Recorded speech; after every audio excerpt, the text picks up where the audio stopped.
Hey there, this is the Casual Fan, and welcome to the preview and predictions for the Canadian Grand Prix.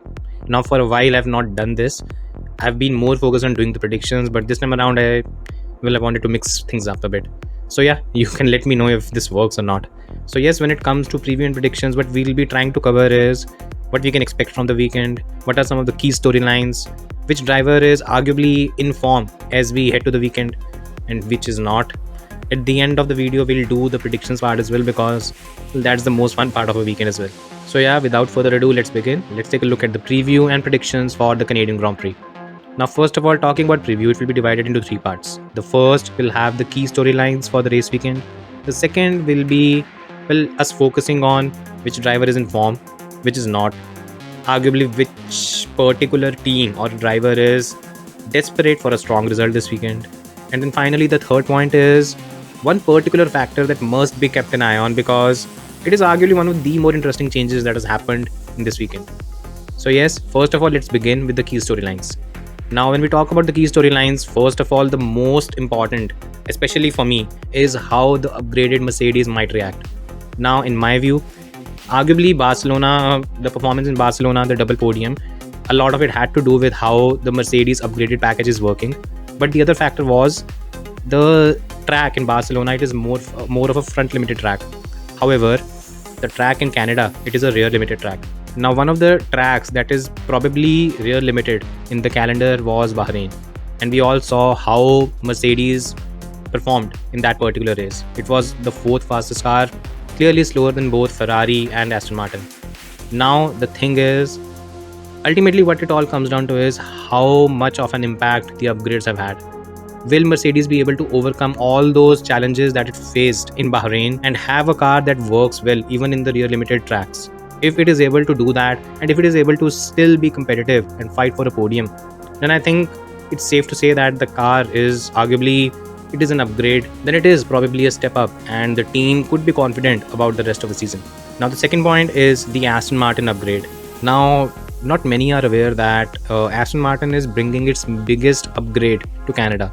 This was released by Michael Schmidt, the German journalist, and according to him, the team is quite optimistic about the upgrade and expects to make a major step in Canada. Now, not many even remember that the Canadian Grand Prix is the home race for Aston Martin because, well, Lawrence Stroll and Lance are Canadians. So yes, the team will be hoping to make a step, and it will be worth keeping an eye on what kind of upgrade the team is bringing. It's arguably a floor.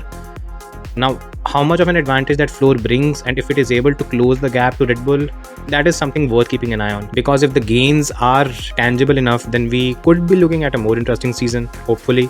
But yes, the proof is in the pudding, and we'll have to wait and see how the weekend unravels. Now, finally, arguably one of the more important key storyline here is, well, Pirelli is going a bit aggressive in terms of tire selection for Canada and even as well for Austria as well. The tire manufacturer has gone with the three softest compounds. Now, more often than not, Pirelli has tended to be a bit more conservative this season, even in the last couple of seasons as well. The point is, there might be a case that after having far too many single stop races, this is maybe a step taken to increase the number of stops in the race. We all saw what happened in Spain, where the race was arguably a bit more action packed because there were more stops involved.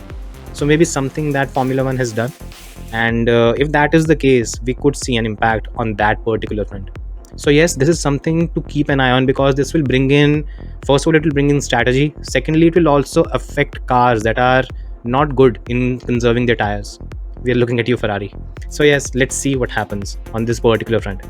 Now, coming to the form guide, first of all, talking about the driver or team that is in form. Well, I think it's safe to say that Red Bull and Max Verstappen, this combination is, well, it's romping away with the championship. But most importantly, when it comes to the championship fight, the way Max Verstappen has taken the initiative away from Sergio Perez, it is worth noting that he has won 3 races in a row now. And the next few races are the ones where he tends to strive. He won the race in Canada last year as well. He should do well again this time around. And Austria is, well, one of his favorite hunting grounds. He lost out last season against Charles Leclerc, which was a bit of a surprise. But more often than not, Max has even won in Austria when the car was not as dominant. Max is arguably looking at a stretch of 5 races which he continues to win and extends his lead in the championship. So yes, when it comes to picking the driver who's in form, it has to be Max Verstappen. Now talking about driver that is out of form, well, in the first 7 races, Charles Leclerc has had either a driver error, a team error, a reliability issue, or something else that has impacted 6 of his 7 races. Yeah, he currently he has 42 points in the championship, and he has lost 50 points.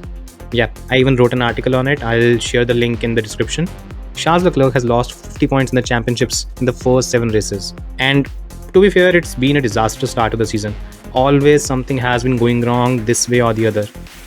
And that is why, for him, more than even the kind of performance Ferrari shows, the most important thing for him will be putting together a smooth weekend without any such issues. So, yes, a driver who's out of form, Charles Leclerc, and he will be desperate to have a smooth weekend for a change. Now, finally, a driver desperate for a result. I think it's safe to say that Sergio Perez is that driver, isn't it? Currently, he's looking at a 53-point championship deficit, and if he loses the race again on Sunday, even in the best case scenario, he's looking at Max Verstappen extending his advantage to 59 points. And that is the best case scenario. So, yes, for Sergio Perez, this is arguably the weekend where he needs to beat Max Verstappen. And most importantly, break the momentum that Verstappen has gained over the last few races. Now, talking about something that we need to keep an eye on. Well, for me, in my view, the thing that we need to keep an eye on this weekend is going to be the tires. Pirelli has gone for a more aggressive approach this time around. And more often than not, when something like this is done, it is going to impact cars that are harder on their tires. Now, when you think about teams that are bad at race pace execution or tend to suffer on the longer runs, you think of teams like Ferrari. So you expect teams like Ferrari to probably struggle even more, because now we will be in a situation where, well, teams will have to conserve their tires, and that is something Ferrari has struggled with the most. So yes, arguably something that could possibly happen this weekend is Ferrari falling to P4 in terms of pace in the pecking order.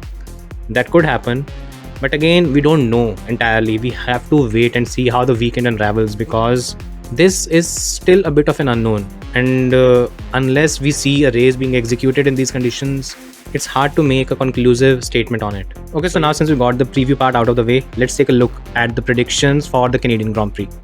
Well, now talking about the predictions, these are the 5 categories that I'll be looking at. They are, well, the disappointment of the weekend, the driver and the team, the surprise of the weekend, the driver and the team, and finally, who wins the race.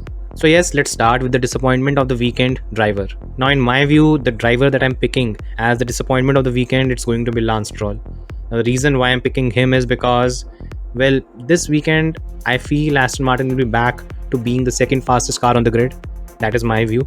Of course, it could change. We might see Mercedes hold on to that spot, but I feel that is not going to be the case. Now, the problem is, even though Aston Martin is going to be the second fastest car, the problem in qualifying that tends to occur more often than not is the fact that after Red Bull, from P2, the second fastest car, to arguably the 5th or 6th fastest car, going as low as Haas, we tend to see not too much of a gap in terms of qualifying performance. It's basically anyone that can put together an impressive lap, he tends to find himself in a favorable position at the end of it. Now, drivers like Alonso, Leclerc, Lewis, Russell, even Gasly and Ocon, they've shown this ability to bank in those laps again and again and again, and tend to find themselves in relatively strong positions. Stroll, on the other hand, one of the major issues with his driving has been his inability to put in those strong laps again and again and again. In my view, that is what is going to hurt him ultimately this weekend. Stroll is going to get compromised in qualifying, and that is ultimately going to hurt his overall race result, because Canada, even though you can overtake, it's not the easiest track to pull off overtakes, and Aston Martin's straight line speed is arguably not the best. So yes, to take all these things into consideration, at the end of the day, the conclusion that you reach is Stroll not having a great home race this time around. Now, moving on to the disappointment of the weekend, team. Now, when we talk about the disappointment of the weekend, team, in my view, I'm going to pick Mercedes this time around. Now, the reason behind it is not that I expect the team to suddenly be the 4th fastest car. That's not what I expect. But the thing is, the kind of hype that Mercedes had after Barcelona, I don't think it can continue to perform at that particular level, especially on a track that is rear limited. Now, this is something that does not get pointed out often, but a car that is stronger on its front tires or on its rear tires, it does tend to have an impact. And while Mercedes has introduced these new upgrades and the car does look different, the basic characteristics, the basic skeleton, it remains the same. And that is why a car that was struggling on real limited tracks, it might continue to do so. I don't expect the team to have the fourth fastest car. I feel Ferrari might struggle on that front because the aggressive tire selection is going to hurt them. But when it comes to challenging for the podium, I feel Aston Martin will have the legs on Mercedes, at least in Canada. So yeah, in terms of a team that will disappoint this weekend, I think it's going to be Mercedes. Now, talking about the surprise of the weekend driver. Now, when it comes to picking the surprise of the weekend driver, I'm picking Sergio Perez to be the surprise of the weekend. Now, the reason behind that is the fact that Canadian Grand Prix is a particular race that is done on a track layout where there are plenty of traction zones. And what we've seen, at least in Baku, is the fact that Perez tends to hold an advantage over those traction zones. Now, there are quite a few of them in Canada. To add to this, a more aggressive tire selection from Pirelli means keeping the tires alive is going to be a factor. Now, when you take all these things into consideration, you have Perez, a driver who excels out of traction zones, on a track where there are plenty of traction zones. And yes, you have a situation that tends to work for Sergio. This time around, if the weekend goes smooth, he can challenge Max Verstappen over a race weekend. Will he win or not? I honestly don't think that is the bigger consideration right now. The bigger thing is Perez challenging Max. Once he's able to do that, he can maybe take the next step and start beating him.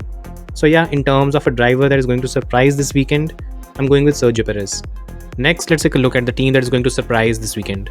Now for that, in my view, the team that is going to surprise this weekend is going to be Aston Martin. First of all, it has to do with the fact that Pirelli is bringing a more aggressive tire selection. Aston Martin tends to do well when it comes to preserving its tires, and that is going to play a role this time around. Then we also have the team bringing a major upgrade. Now, for a team that has almost double the amount of development time that Red Bull has, plus you have the team bringing its biggest upgrade of the season, you can expect good things from it. I'm confident, and I'm also optimistic about the prospects of the team. And yes, in my view, that upgrade is going to make a difference. Now, will it make the team be the front runner or even challenge Red Bull? I don't think that's going to happen. But I do feel that the team is going to make a jump and be the second fastest team, clearly ahead of Mercedes once again. And the third factor, talking about it, the third factor is going to be the fact that just like in Bahrain, a track that was rear limited, and Aston Martin was able to conserve its tires. The similar thing could be seen even in Canada as well.